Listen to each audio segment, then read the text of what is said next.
I would like to give everyone a quick introduction into perceiving subliminal messages. There are several common ways subliminal messages are used. The method I'm primarily covering is the subliminal visual embeds. These visual embeds come in many forms. Most of these visual embeds seem to be able to be consciously perceived. Here are some conditions that will help you see subliminal messages. You must be somewhat relaxed. You must be objective. A closed-minded person sees only what he or she wants. You must observe the image for more than 10 seconds. They only expect you to view a print ad for 1 to 2 seconds. You cannot consciously perceive a subliminal message that fast. And finally, you must look at the image critically.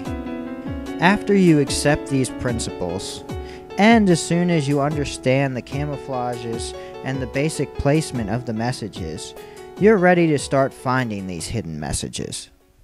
This is part of an actual ad agency recruitment document sent to someone posing as a recruiter. The course itself is an adventure into mental frontiers that challenge even the most stalwart individual. You'll learn the hows and whys of taboo imagery, group motivation theories based on collective anima symbolism, and how to slow the thought waves and enter the alpha, theta, delta levels of the mind, the emotional meaning of colors, shapes, and patterns, plus your basic illustration and airbrushing techniques. Techniques that will put your newly acquired secret knowledge to work for you. Initiation into psychological concepts and manipulative stratagems of the art course often comes as a shock to those naive individuals the computer mispicked. 36% of all previous candidates dropped out in disgust within the first 3 days. Since there is no refund, we try to stress that certain squeamish types of people aren't suited for the psychological demands of this fast-paced secretive business. Our main goal is to produce artists and idea personnel dedicated and obedient to the advertising necessities involved in regulating America's production-consumption cycle. This document confirms the following. Taboo imagery is used in advertising. Mind control is used in advertising because they say slow the thought waves. That equals mind control to me, but I'm no scientist. Secret knowledge is being taught. It's so shocking that 36% drop out in 3 days to lose $2,578. And they feel they are regulating America's production-consumption cycle. Here is another part of the document. In this part of the document, they give an example of the type of advertising techniques which they will be teaching. I don't have the entire document, so I'll just be picking it up from where I have it. Closely resembles a collar. Its submissive symbolism in this context is much the same. She will be obedient and docile as a dog in obeying the erotic desires of her master, the viewer. She is a sex slave. If we look closely, we see that the blonde woman is holding the cocktail glass in an odd or dissonant way. Her right hand is folded except for her index finger. Her index finger is extended and is pointing to the ice cube in the cocktail glass. Pointing is a way of directing someone's attention to a specific area or direction. In this case, it's the ice cubes. Airbrushed into the ice cubes are several erotic symbols. These symbols are designed to activate socially taboo thoughts and emotions in the viewer.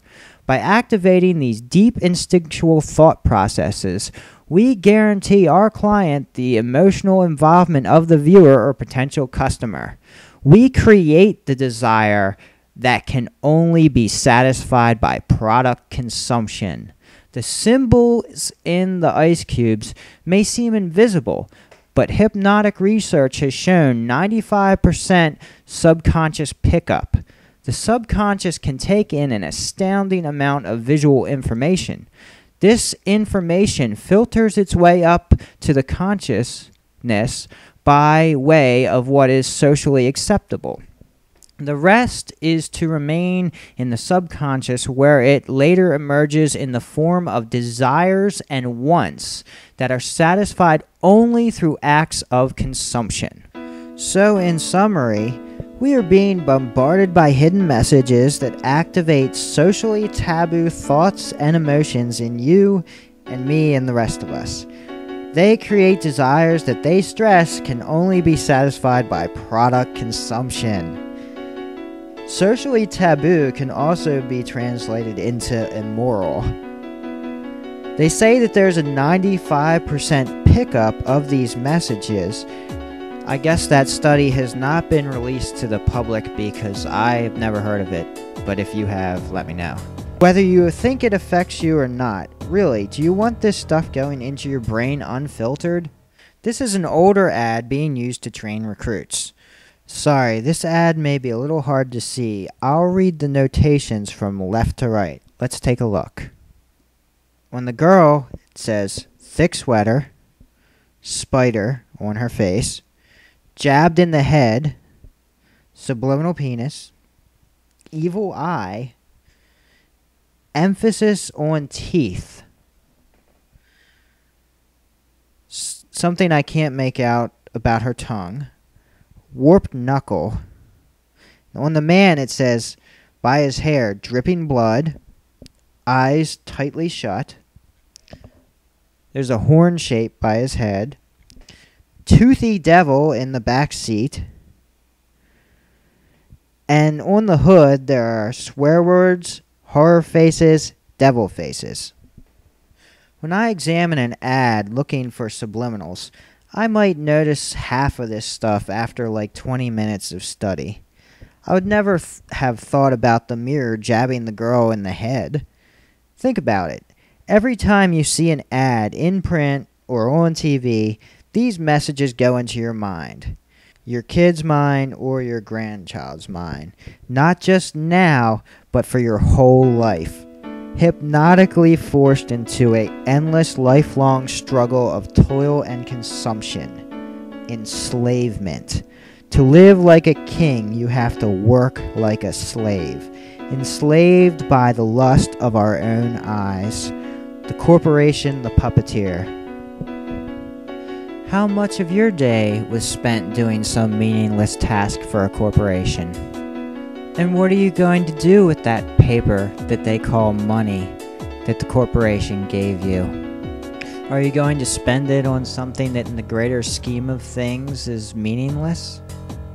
If so, is that how you want to spend your life? Working, wasting your life away for mass-produced junk?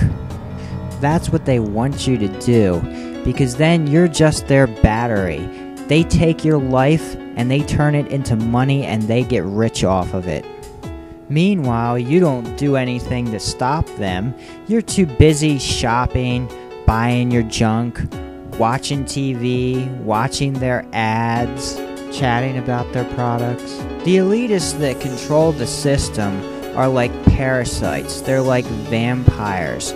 They feed off of your life force to make themselves stronger.